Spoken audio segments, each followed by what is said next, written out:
Testing, testing, testing, testing.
on one of these mics.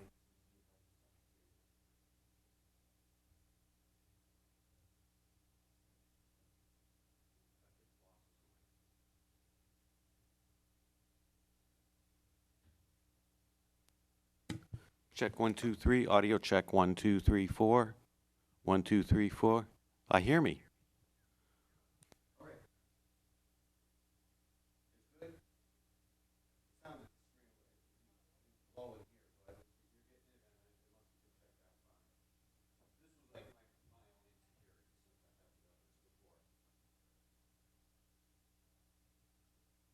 before. Yes, I would. Yes, I would. You can bet your pippy. Okay, well, I'm going to go back and keep the hall warm. Everything's good. Thank you. Bye. Yes, sir. Yeah. Better peace of mind.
Hey, how are you, Dina? How are you? And I just got him, I'm like, oh, we're about to. How are you doing? Hey, thanks for your patience. Oh, on the copies. No. Living for recess? Huh? Living for recess? I don't know. I'm glad that 13 never Here are copies. tail end of that. Yeah, we'll just put them up front by the people walk in. Maybe a few extra. Okay, great. Still doesn't say, there's none. Just, No, it's done. The vote Oh, they is voted? right now. Yeah, it's Zero time left, okay. and it's like, Good. Doug? Davis, what's the vote? Okay.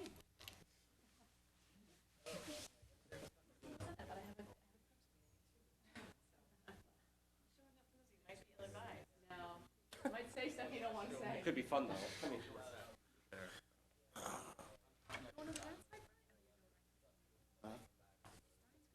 well, it just if you Yeah. need something handed, attorney. What do you want to say here? I'm not wedded to a particular spot. No, no, Whatever works for no, you. no. I thought it's easy on both sides. I don't want us to look like we're divided. We are divided. We are.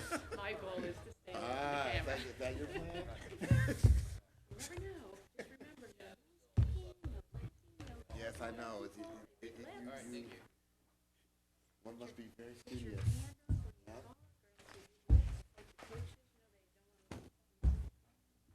Oh, I agree.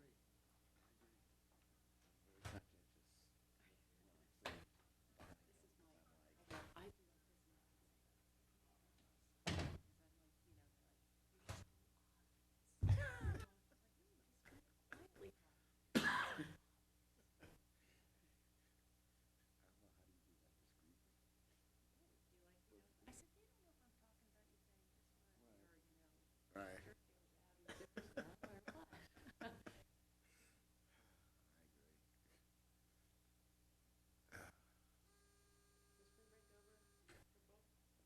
No, Dorval's spring break is next week. So, yeah, they get like a really long, midterm break. And, Tracy's headed off to Paris this weekend.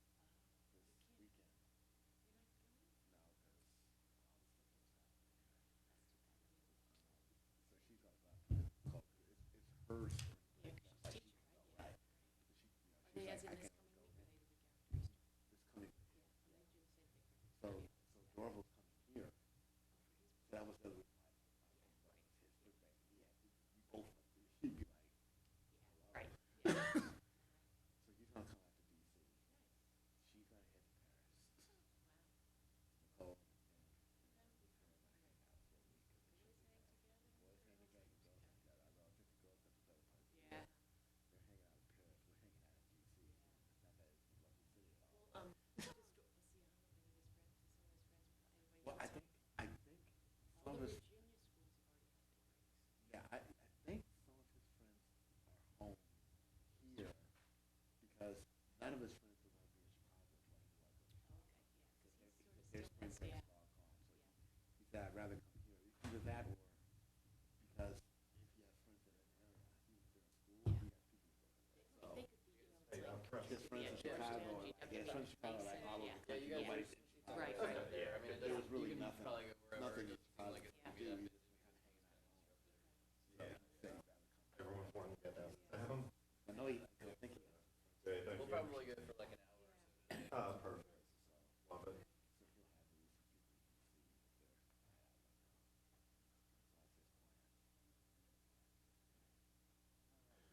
So he'll have at least a few people to see there.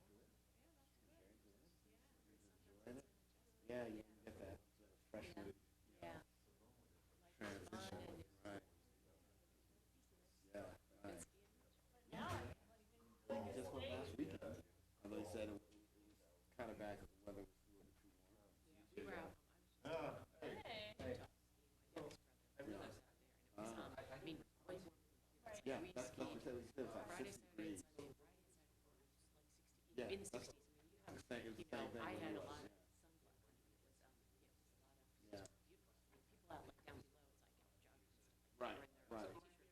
Yeah, apparently the weather's been really nice in that whole area and then all the cold weather from the eastern part of the country. But yeah, he's learned to snowboard. No. No, he didn't have to ski at all. Oh, really? No. Yeah. He just liked the school. He just liked the atmosphere at school. And he wanted, he wanted to get into outdoorsy kind of stuff. And they're very much, Yeah. so it's just like the right situation for him. But yeah, no, he's doing it. He's doing really well. And like I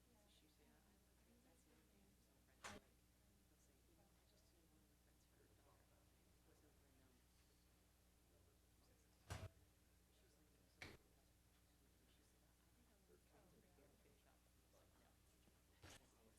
I was talking to him during his but I was talking to her, her daughter, and I was like, and apparently she met someone who was the equivalent of a French senator or something. I don't know how the politics work, but under Sarkozy.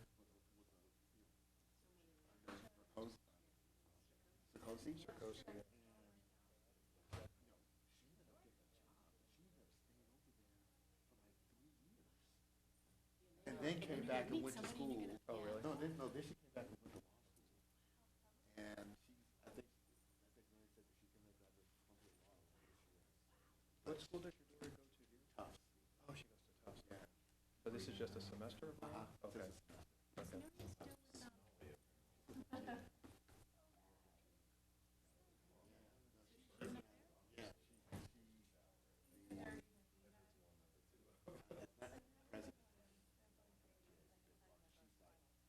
Chief operating officer or something like that.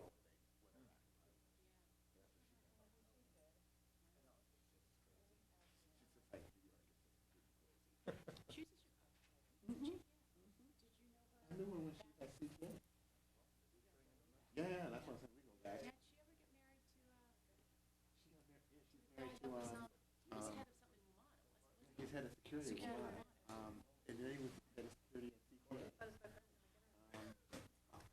I don't know that I think No, not really. I thought he was like, he's, Yeah, I don't know that I know real nice. that he thought he was Yeah. Hello, it's nice to see you again. Hey, How Peter, are good you? to see you. Yeah, I'm with Mr. Price's office. Oh yeah, good to see you.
they did that first.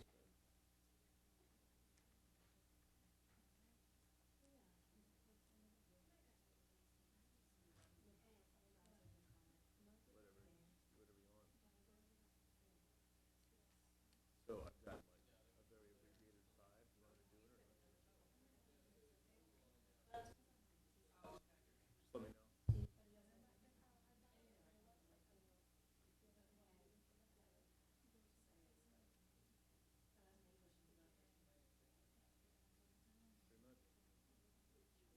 Are we still going to be able to go over and have a quick chat on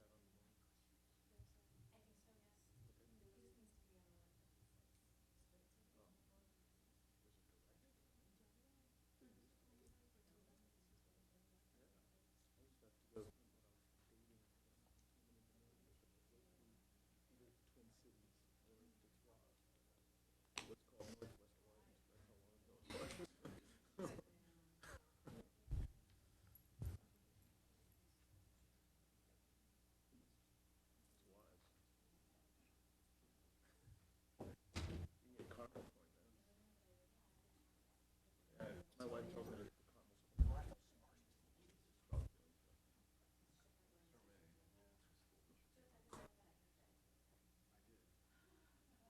wow. The boat's gone. Look at that tie, Jeff. That's styling, man. It's like an Easter tie. It's that and it's a tribute to Todd Hopley because he's kind of beleaguered. Do you know Peter got a haircut for the appropriations? You're gonna need. Just so you know. He got a haircut for the appropriations, not with you and I look like quite a mess.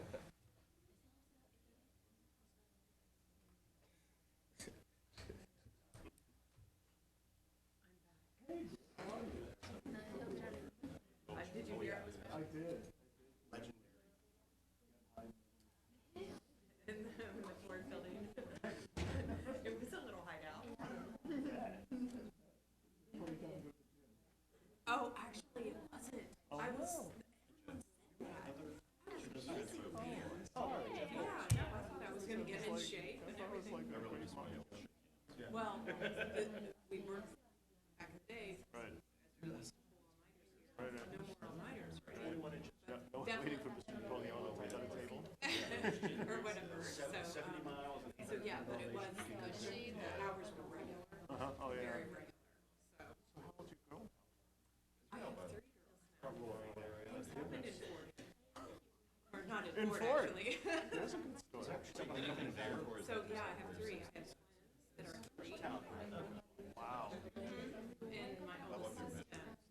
Yes. Oh, yeah, well, she's 5 too. Yeah.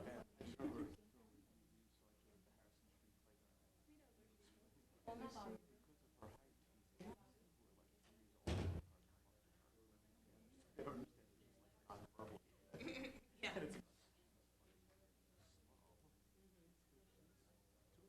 Right, yeah. Great. Yeah, good to see you. You guys been good? Yeah. Chasing around 3 girls.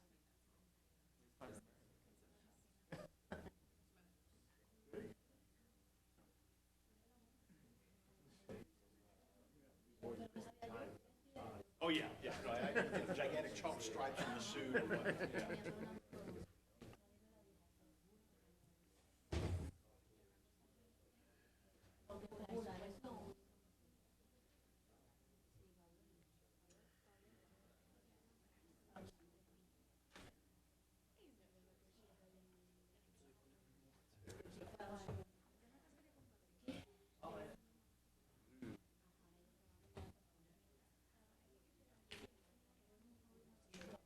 That's totally fine. It doesn't need to take long.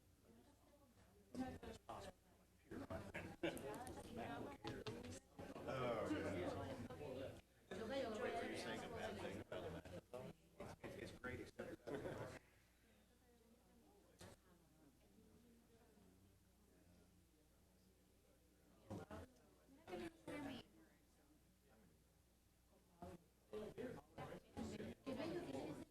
Yeah. He goes, are you here? How you doing, Gloria? Good to see you.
Yeah, I'm gonna suggest that.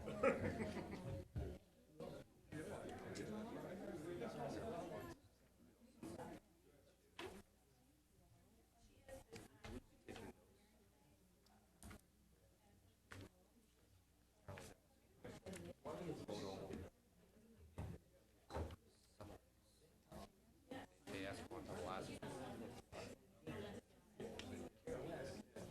I know. And a meatball. There for the last one. Yes, that's what everybody else was.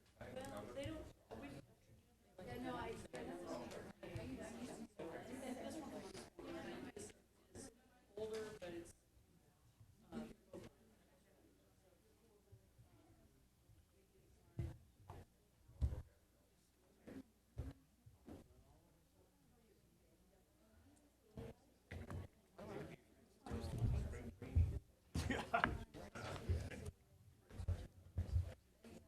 It'd be lovely.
Okay, the hearing will come to order, and apologize to the witness today for having a little delay here with votes this morning, but I think we're going to skip our statements here and go right to, I actually want to hear your opening statement, and then we'll go right to questions, if that's okay. So, Very good. Mr. Administrator, you're recognized for your statement. Thank you, Mr. Chairman. Chairman Latham, Ranking Member Pastor, and members of the committee, thank you for inviting me here today to highlight the Federal Transit Administration's progress toward implementing key provisions of MAP 21, which makes many bold policy changes the administration has fought for.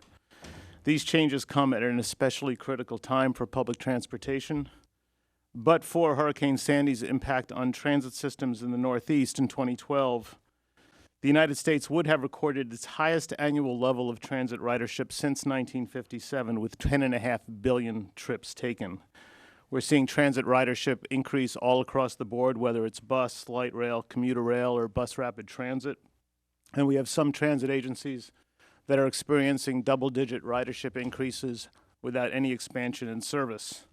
So despite facing an array of funding challenges, it is vitally important for the FTA to make progress toward implementing MAP 21. Nowhere have we made more aggressive progress to implement MAP 21 than in standing up our new emergency relief program. Hurricane Sandy was the worst public transit disaster in the history of the United States, affecting more than 40% of the nation's transit ridership at the height of the storm. The administration first proposed the establishment of an emergency relief program for transit in its 2012 budget, and fortunately, MAP 21 put that program in place prior to Hurricane Sandy hitting. The Disaster Relief Appropriations Act originally granted $10.9 billion to FTA to reimburse transit agencies for response and immediate recovery and to mitigate the impact of future disasters. That amount was subsequently reduced by $545 million as a result of sequester. Still, we're very grateful to this committee for providing that level of assistance for our most transit-dependent region of the country. In just over 6 weeks since President Obama signed the disaster relief bill into law, the FTA has responsibly allocated more than $500 million to reimburse the hardest hit agencies in New York, New Jersey, and elsewhere. We are on track to allocate the rest of the first $2 billion of the disaster aid by the end of March, as this committee stipulated in the Disaster Relief Act. At the administration's urging, Congress granted FTA historic new authority to provide long overdue federal safety authority for public transit, and we welcome this responsibility.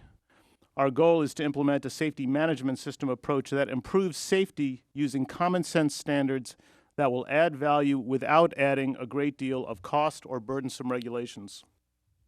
We recognize that a one-size-fits-all approach to safety is not the best approach for the unique needs of individual transit agencies. FTA will set a national framework and then work with each transit agency to develop a safety system that targets their greatest safety vulnerabilities. And even between like-sized systems, those safety vulnerabilities may be different.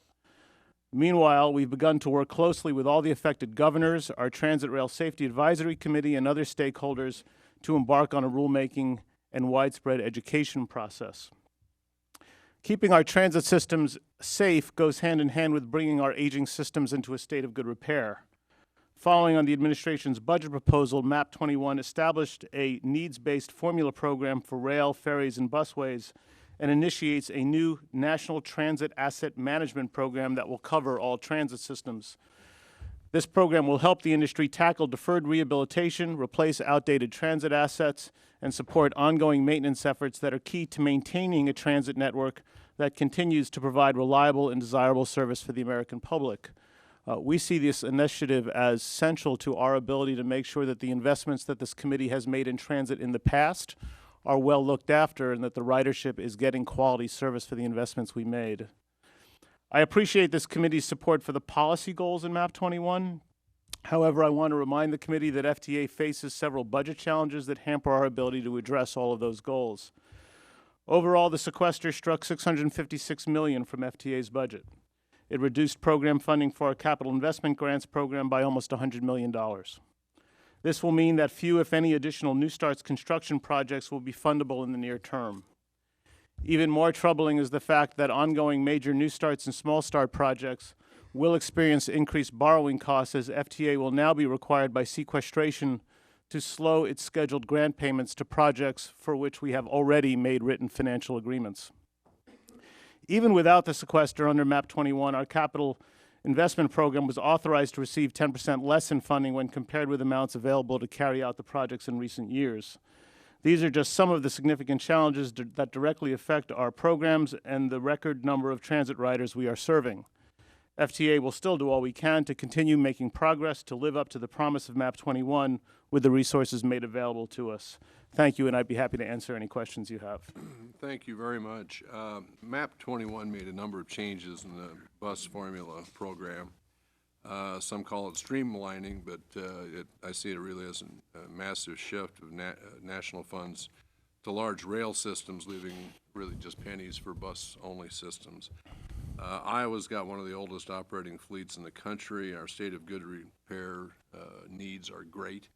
Over 54% of Iowa buses are operating beyond their useful life, and yet our return on our contributions to the trust fund is minimal. Under Safety Lou, Iowa could replace about 41 buses a year. Under MAP 21, we'll only replace about 22 in the first year. That's almost a 50% decrease.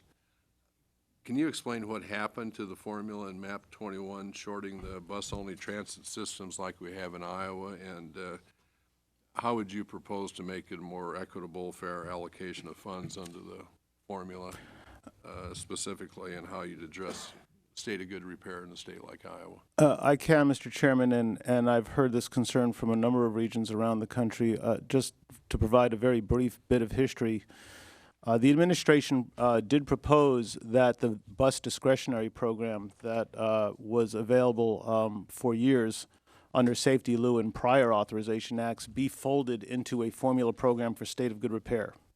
However, the administration's proposal not only proposed it to that new state of good repair program to be available for the bus-only operators, it also proposed sizable funding increases for the program.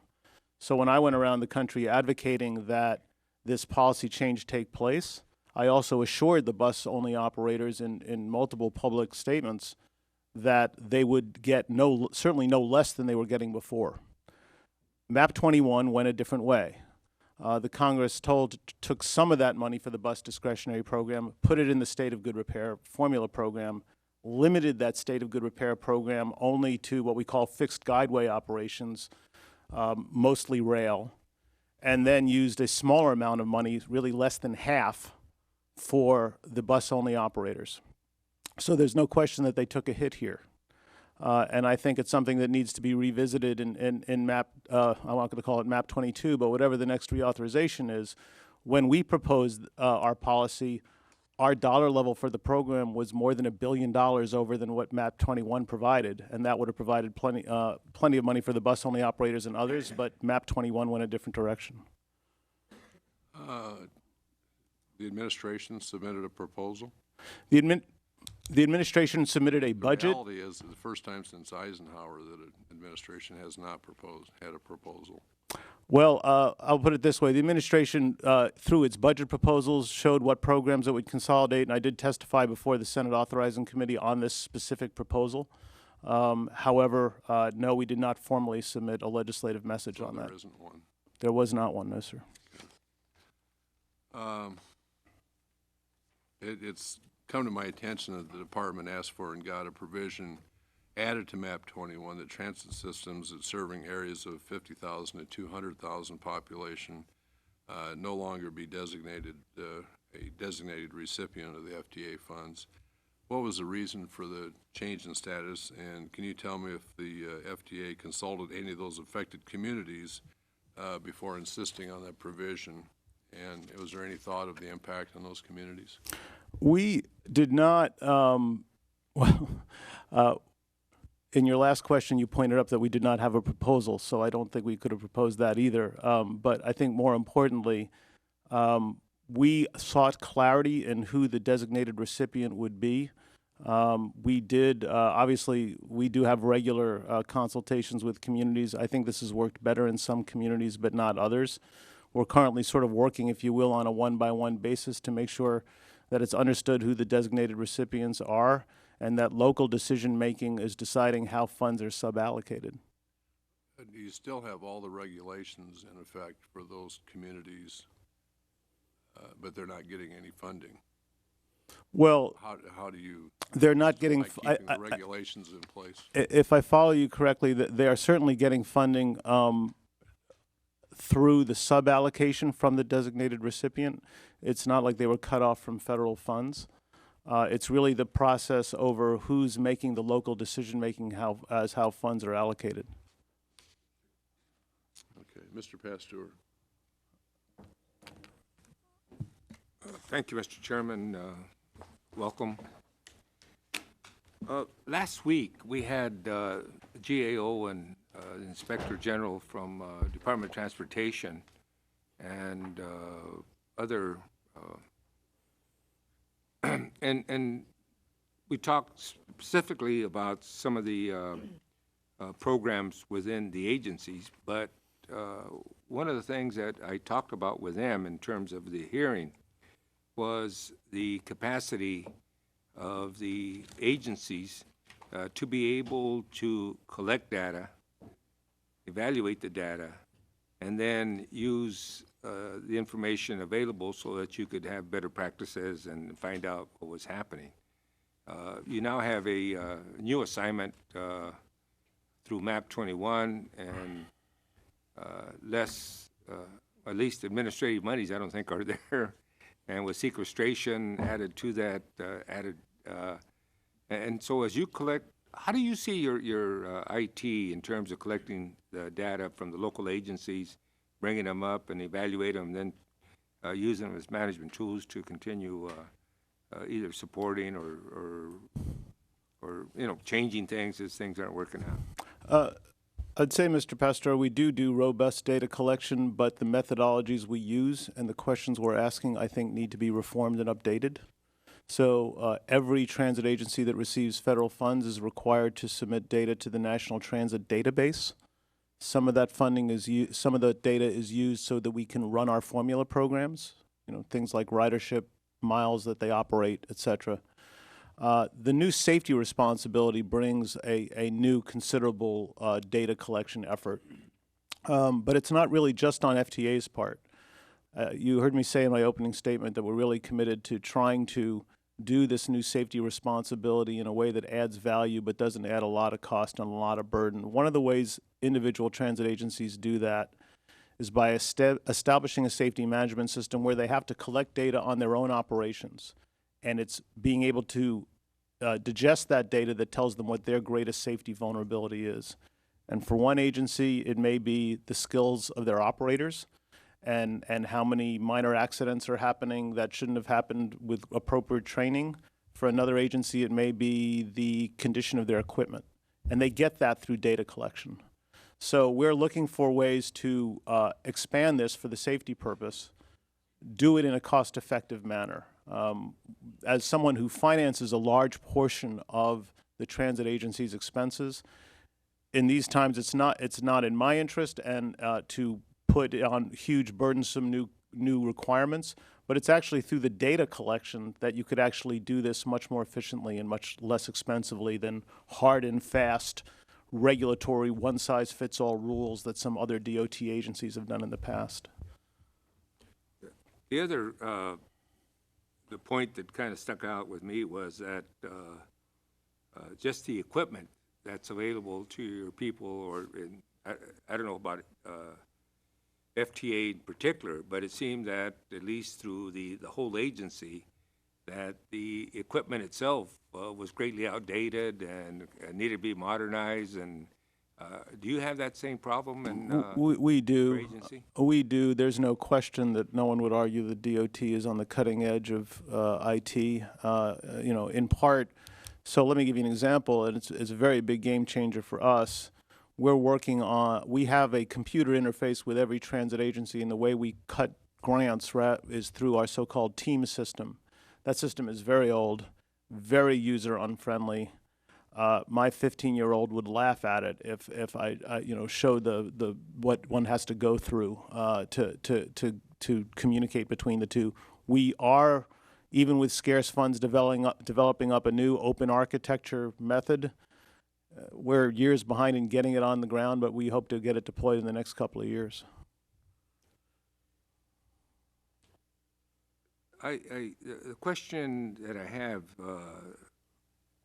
your capital investment grant reduced by $100 million. Yes, sir. And we were out there with the city of Mesa as they were cutting ribbons for the expansion of the metro 3 miles further east. And what's going to happen to that particular segment of the extension, of the transit extension, as an example of how sequestration is going to slow things down or require new new way of thinking in terms of funding and getting things done?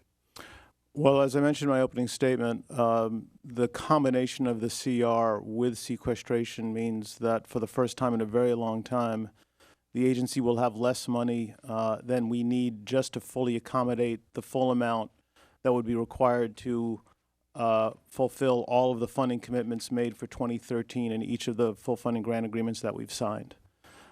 We have not made any decisions yet in terms of how we will apply that against individual grants, but it's going to slow our progress on the entire New Starts program until we can get a funding level consistent with these signed commitments, of which MESA is one.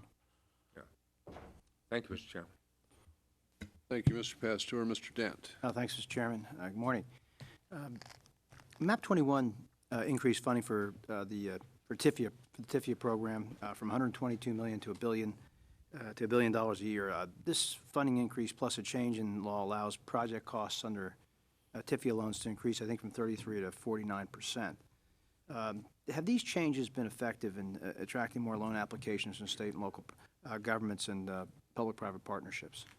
Well, I can't speak to the impact of that particular policy change. Obviously, TIFIA is one program where there's been extraordinary growth in interest. There was a time prior to being nominated for this position, so I worked on the Senate Appropriations Subcommittee on Transportation, and there was a time when we were actually rescinding TIFIA funds from lack of interest and lack of use. That has completely turned itself around, especially as the financial markets have changed, and the demand for TIFIA is now far exceeding even the increased numbers authorized under MAP 21. TIFIA is doing great work, not just obviously for transit projects, but also for highway and other projects, port projects, where the credit subsidy is having a real impact in people gaining access to private capital at very affordable terms. So yes, we have considerable demand, and MAP 21 did do us well by providing a considerable additional authority. And as you're aware, too, MAP 21 streamlines some of the project development processes that were established limits on environmental reviews and consolidated steps that FTA's got to take in the project approval process. What are the impacts of these changes having in practical terms for the FTA and the grantees? Well, they're very positive in that we, in fact, just recently, jointly with the Federal Highway Administration, came out with a rulemaking to expand the number of categorical exclusions. You know, a great many, almost all transit projects are inherently environmentally beneficial, so it's always been a frustration if they have to go through a very painfully long environmental approval process. So it enables us to get projects through the pipeline more quickly. And it enables the taxpayers and the transit riders to gain the benefit of the improvements more quickly. Yeah, and another issue with respect to MAP 21 and that new formula grant program for buses, it's really dealing with bus rapid transit. What I've seen in my reviews of this infrastructure development is that BRT systems seem to have a very forward-leaning alternative to light rail in terms of flexibility and economic feasibility especially. This concept of BRTs, as you're probably aware, has gained a lot of traction in other countries. How does BRT fit in FTA's vision for modernizing, expanding, improving transit options in our communities? Well, we are advocates for BRT in certain corridors where it makes sense. In certain corridors, based on the density or other factors, only rail is going to make sense. But BRT, if you can give it a designated lane, if it doesn't have to commingle with other traffic, it can move an extraordinary number of passengers. There are other tools that it can use, like signal priority, where every time the bus approaches a traffic light, it's always green. If you are selling the fare media to passengers not on, say, board the bus, but getting a ticket before they board the bus, you can move a lot of people very efficiently. It works in some corridors, not others, but we are funding, especially through our Small Starts program, a number of very successful BRT projects. And on the issue of Sandy, which established a new emergency relief program within FTA, FTA's new emergency relief program was authorized under MAP 21, and it appears that the Sandy funds were used. The Sandy funds were the first infusion of funds to be used, I think, for that program. Correct. What's the process for deciding which applications receive funding? Well, consistent with the Disaster Relief Appropriations Act, those dollars are limited just to those impacted by Hurricane Sandy. At present, we are taking applications. We just did our first tranche just for response and recovery.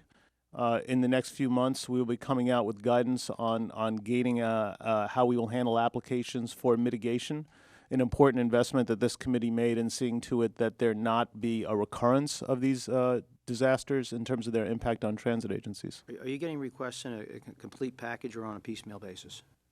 We've invited the applications on a rolling basis. What we did is we did one solicitation for the first tranche of money. We made we established a deadline of March 8.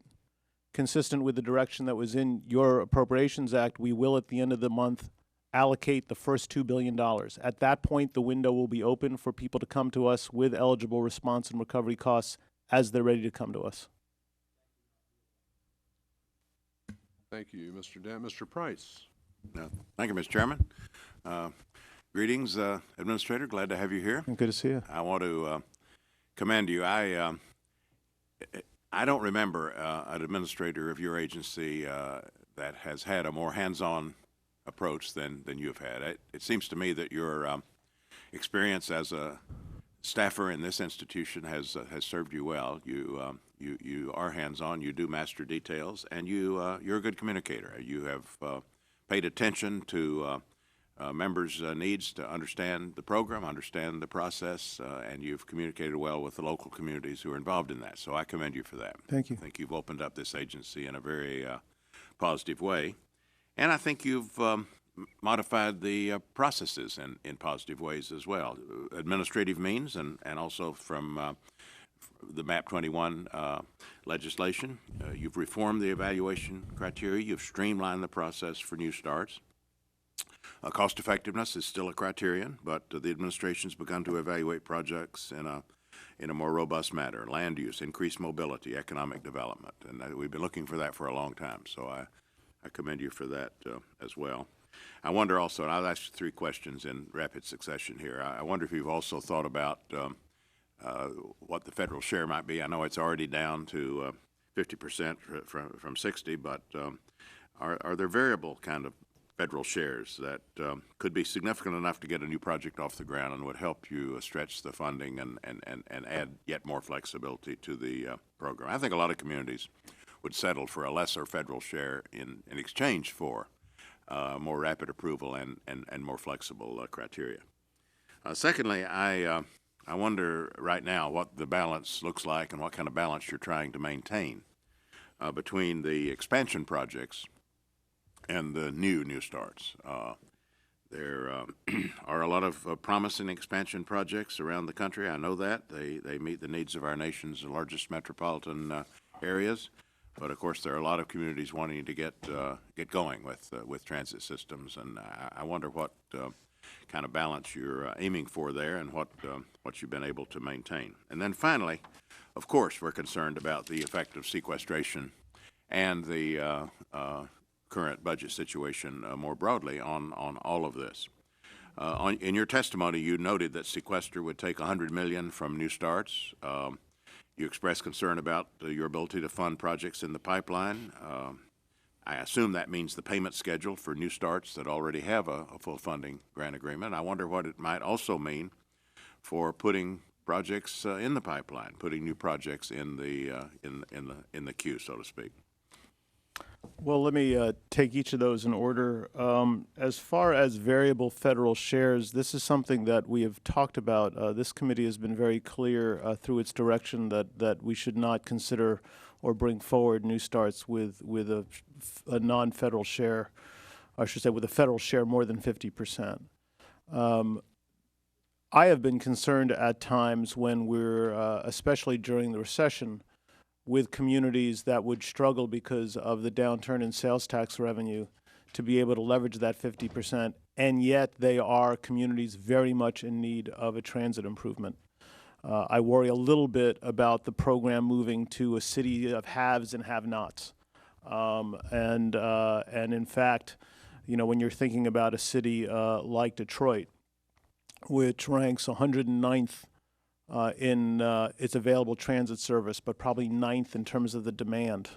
It's very hard to get there because of their local financial circumstances. We have been working ways, and fortunately, there's a private investment that would serve as a local match for some of their BRT improvements, but that required special legislation.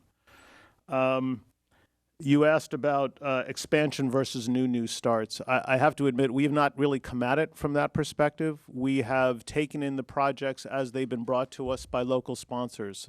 Some of those are cities brand new to the New Starts program. Others are expanding. Some of those expansions in busier cities will generate more ridership than some of the new ones, and we have the law and regulations doesn't have us make a distinction between how we approach them. We've been trying to advance the local vision really of everybody. On the impact of sequester, it's notable the result of sequester in combination with the CR means that the final number for New Starts this year will be some $400 million less than what the president proposed. Now, the president proposed those increases not just because we're supportive of these projects. We also requested the increase in this program to accommodate the pipeline that we knew was growing. So we are now in a situation where we will not have enough funds, at least this year, to fully fund all of the collective agreements that we've signed. But we hope that that will change next year. We always, when there is a decrement to an individual project, we add it on at the end. So someone whose payment schedule may end in 2017, the amount that they may not get in 2013, we would customarily add on in 2017, and that's been the precedent of the agency for several years. Mr. Chairman. Thank you, Mr. Price. Ms. Herrera-Butler. Thank you, Mr. Chairman, and thank you so much for being here. I have a few questions, and some of it's going to kind of follow up on what you were just talking about. I'm going to try and I want to put all these questions out there because I would like answers to all of them, but forgive me for a moment if I give you a little bit of a list and then perhaps we could discuss it. Your testimony mentioned some streamlining efforts to the New Starts program, which was, as mentioned, reauthorized in MAP 21. These streamlining efforts do not include changes to project qualification or requirements, do they? Well, those are pretty broad terms. Requirements for the grants. I mean, specific requirement. It doesn't propose changing or altering the requirements that you're supposed to follow to make a grant, right? Well, it does propose changes to the process by which we hope to streamline. So let me give you an example, if I could. Yeah. Earlier, under Safety Lou, there were two separate processes at the beginning. Mm-hmm. You had to do a separate alternatives analysis to qualify for the FTA, and yet a different alternatives analysis, similar but slightly different, to get through the environmental process through NEPA. We eliminated the separate FTA process because we thought there was, redundancy. It was redundant, and we're able to work with the NEPA alternatives analysis and move forward. Okay. And that just saves people money and saves people time. New Start still requires, and I think you mentioned the 50%. New Start still requires a local match, a stable and reliable capital financing plan, and the sponsoring agent to display the ability to fund the O&M before the grant is approved, correct? That is correct. New Start's program is designed only to pay for a portion of the initial cost of building a transit project. So is it safe to say that once a project is, and this is where I'd like your clarification, that once a project is complete, the federal government will pay or won't pay or won't have a financial role in going forward? To be more specific, if the cost estimates of an operations and maintenance are incorrect, heaven forbid, and the real costs are higher to the local communities, they're the ones on the hook for the excess, right? They can't come back to the feds. Well, not for operations, and no, I mean, for capital funding, we normally, when we sign a full funding grant agreement, the federal contribution is capped. Okay. And if there are cost overruns, we do not provide additional federal funds for them.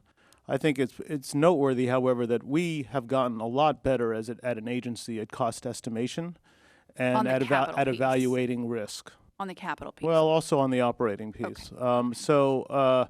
But we don't fund special grants for the operations of a New Start.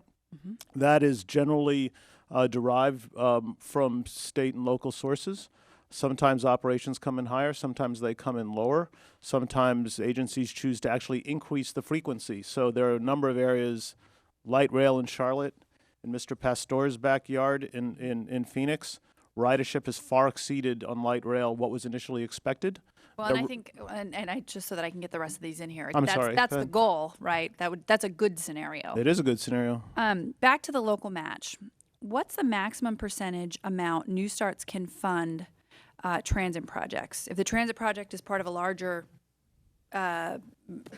capital construction project, like light rail on a 6-lane bridge, are New Starts funds eligible to pay for the non-transit portion of that project?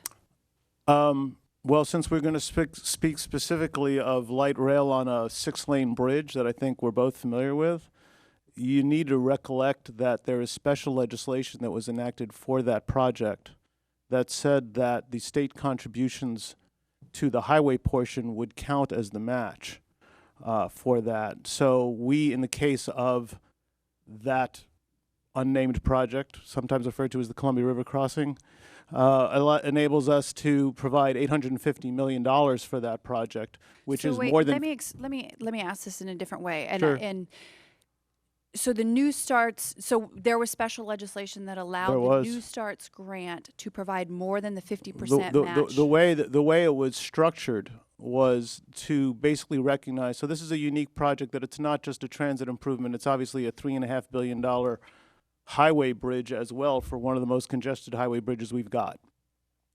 And the way that legislation was structured allows basically the contributions of the states toward the highway portion to count as the local match for the transit portion. And Now, there's similar So things wait, that now, wait a I'm minute. sorry, go But ahead. does that mean that the New Starts program is giving more than 50% Of the transit of cost? the transit costs?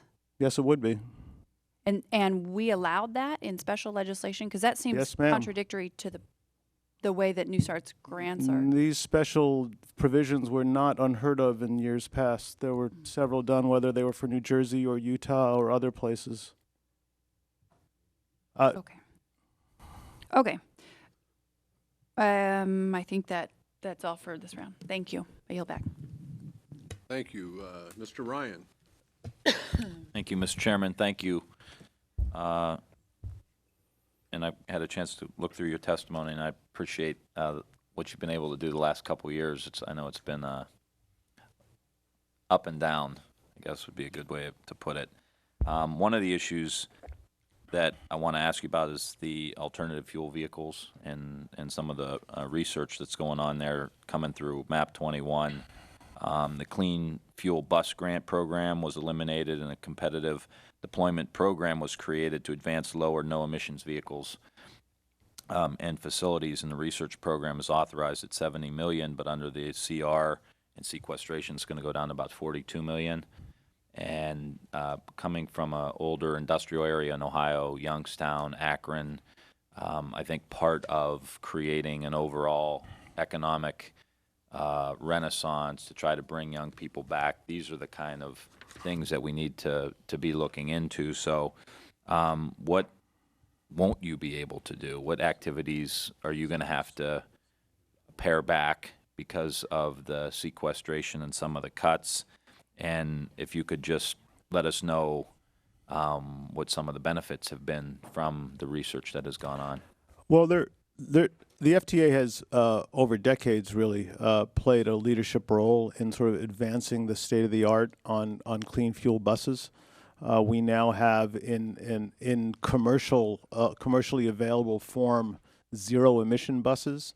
One manufacturer in particular who really started as a grantee just on at the very birthing of the Clean Fuel Zero Emission bus program, and now those are being sold in increasing numbers across the country. You're correct, we do have a new program under MAP 21. The funding was reduced. It's going to slow our progress to try and get the next generation on the ground. We are still going to implement it with whatever resources we've got, but in terms of the number of participants that we can accommodate and how quickly we could advance the science is going to be hampered.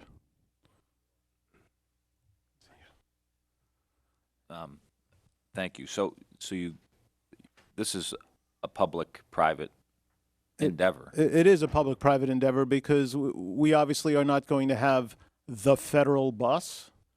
I hope we never do.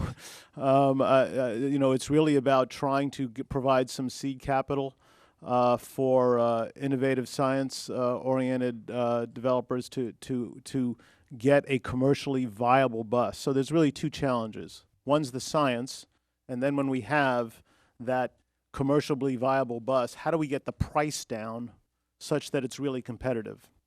A lot of bus agencies now are buying hybrid electric buses.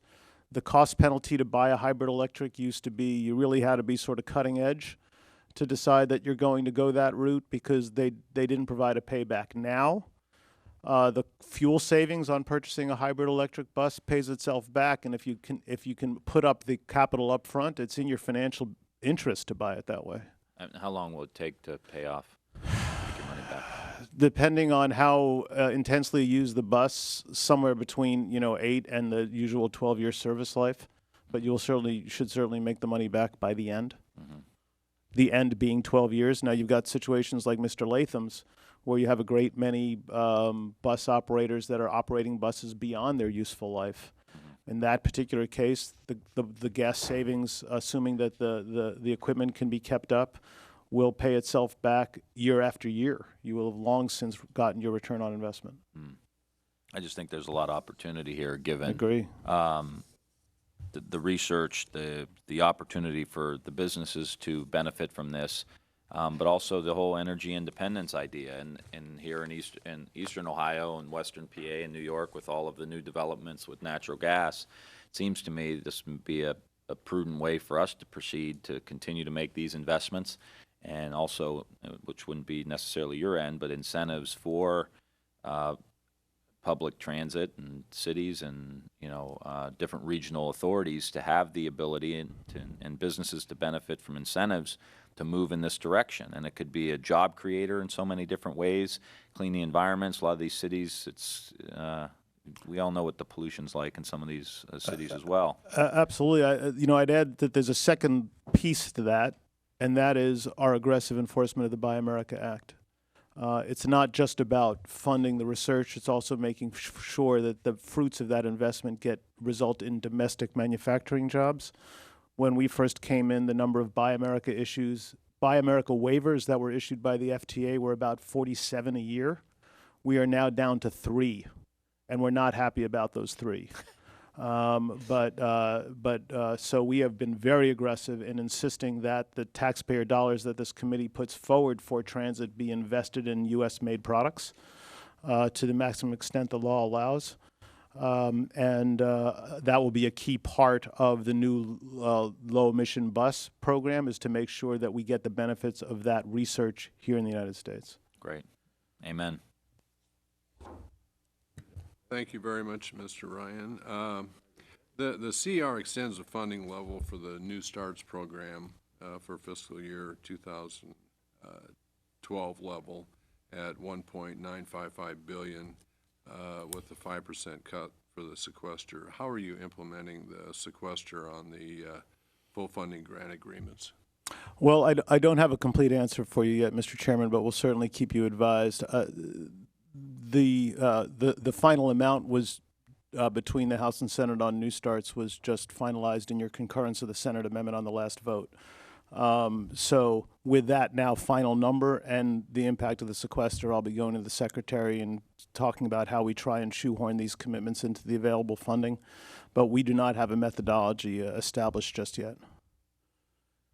Are you providing funds for any project not under the full funding agreements? And if so, why, and how can you justify cutting the projects under agreement and funding other projects? Well, respectfully, sir, you're asking me about the details of a plan that hasn't been developed yet, but I understand the priority of the agency has always been for the full funding grant agreements we've signed, but until we have a complete methodology, I'll need to come back on that, and perhaps perhaps the secretary and I can visit you after that decision is made and just explain it personally in your office. Okay. We got introduced to the new MAP 21 program rather quickly this winter with the Transit Emergency Relief Program, and the supplemental provided a total of $10.9 billion to repair transit system damaged in the hurricane and other transportation needs. I'd like to commend FTA and the department for working with the transit authorities to get moving again. And I understand the memorandum of understanding with FEMA is required, as required by MAP 21, and the supplemental has been signed. Can you tell us in a nutshell what's FEMA's responsibility and what's your responsibility in the aftermath of the event? Is it straightforward what your roles are? It is. It is particularly straightforward if we have available funding in the FTA emergency relief program. And this committee also was able to answer the call there and get us funding promptly so that we could put it to work. I will say our partnership with FEMA has been a very positive one, one that I think some of us might have questioned could be so positive and successful going in, but right after the storm, FEMA gave us a mission assignment.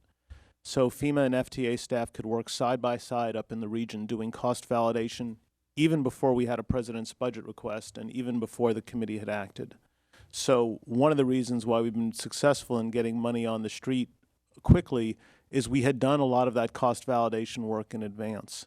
Once the president put forward his request and made it clear that that funding would all go to the new FTA Emergency Relief Authority, and then the Appropriations Committees followed suit, it was clear that the funding would go through FTA with FEMA assistance. And our principal role there is just making sure that there is no duplication, that there's no double dipping, if you will, that someone somehow got reimbursed for something from FEMA and also for the same expense from the FTA. And we have good procedures in place to make sure that doesn't happen. The transit emergency funds, about $2 billion were was to go out and meet immediate needs, and then about $5.4 billion is really for anything authorized under titles 23 and 49, which pretty much covers everything under the sun at the department. And another $3.5 billion is for the regular transit emergency relief program. Who will make the decisions on the $5.4 billion for the general transportation money? Will it you, the secretary, task force? In terms of the transfer to other agencies, I expect it to be the secretary because it's transferred. Right now, the only transfers I know being contemplated are transfers within the Department of Transportation. And this may be to bring some resources to bear on Amtrak's infrastructure. As you know, sir, up in that region, in the New York, New Jersey region, the infrastructure shared by Long Island Railroad, Metro North Railroad, Amtrak, New Jersey Transit, they all have a lot of shared infrastructure, some of which is Amtrak assets. And if we're going to address the needs of the entire system, we need to be able to get some money to, Amtrak is not an FTA grantee, but they are certainly part of the mix-up there that needs to be dealt with. Any of that transfer authority would be dictated by the secretary. Okay. Do you know what factors will be brought in to determine the allocations, or where the... I think, like I said, there is relatively... mitigation part of it? Well, mitigation is, but mitigation is funded under is an eligible expense under the FTA program, so that would not necessarily require a transfer. But we are looking at the mitigation investments as sort of the next step. There are going to be, if you will, some smaller mitigation investments that when you're making the investment in the restoration of an asset, you would also want to perhaps make that investment strong enough to mitigate the possibility of the flooding recurring next time. There are also some big ticket mitigation investments being looked at up there that we're going to be what we and I've had such as, well, there's investments that will do a lot to protect water encroachment on things like major rail yards. and other shared assets. It's a very complicated picture because, as some people have pointed out, if you protect one railroad's asset, one tunnel or one railroad yard, you could, in protecting the Metro North, you can worsen the impact on the Long Island Railroad or Amtrak. So this really needs to be a regional discussion, and we are leading a regional discussion. The Deputy Secretary and I met with all the general managers up there with Secretary Donovan some weeks ago, and we are going to insist on regional cooperation and regional solutions on these bigger ticket items. Thank you. Mr. Joyce, do you have a question? Excuse me, Mr. Pastor? Mr. Chairman, we're going to submit our questions for the record in the interest of time. God bless you. Mr. No, Mr. Chairman, I apologize for being late also. Did you have, sure. Just for my curiosity, because this was a little before my time, the special, going back to the issue we were talking about, the special legislation, did you have a hand in writing that special legislation when you were on staff prior to your role as administrator? I believe I was on the subcommittee staff at the time of that legislation. Oh, I'm trying to remember now. I believe I was. Thank you. That was Sure. it. I could get you more. I'll have to just research what year that was and get you a more definitive answer.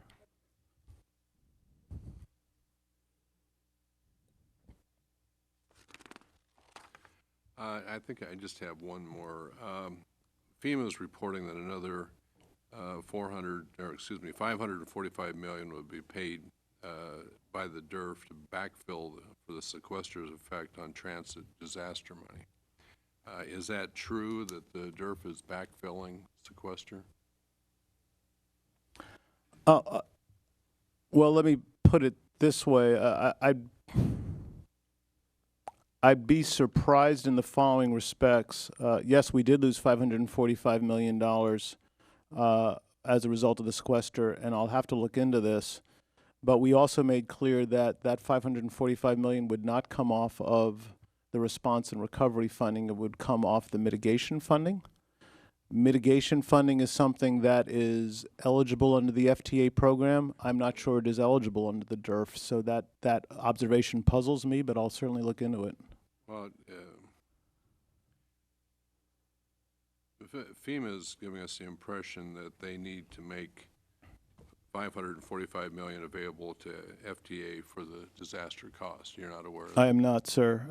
I will say this: there may be certain costs that FTA will not be able to reimburse for under our program that FEMA would. But as I mentioned earlier, we're going to make sure that it's not duplicative payments for the same item. There's going to be a clear accountability and eligibility chain before any of those payments happen. As of now, FEMA was about the business of getting started on making some payments for transit. And once we worked with FEMA, got the appropriation, those payments did not happen. They literally handed their worksheets to us, and we picked them up and brought those expenses to bear on the FTA program. So there has not been any duplication to date, and I'll have to look into that other observation. So it's the first I've heard of it. Is there any loophole that says that a recipient, if you ran out of money, that then they could go to FEMA?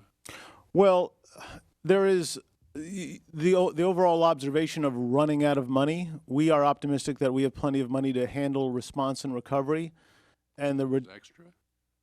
No, I would not call it extra. It's the money for mitigation. And we consider it unfortunate that we lost that $500 million for mitigation. But so I don't see. Like I said, it's the first I've heard of FEMA proposing to backfill it, and I'm not sure they could for mitigation. We are very confident we have enough money for response and recovery. Okay. Any member have any more questions? Anyone? Okay. I think in the interest of time here, and there's members that are probably going to be leaving town very, very shortly,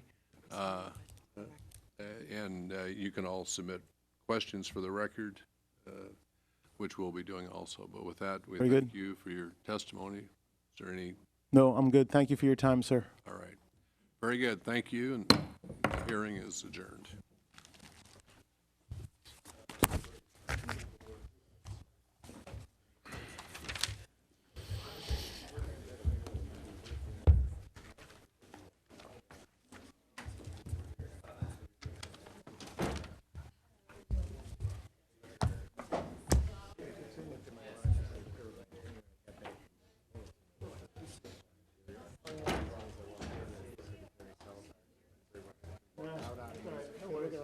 Mr.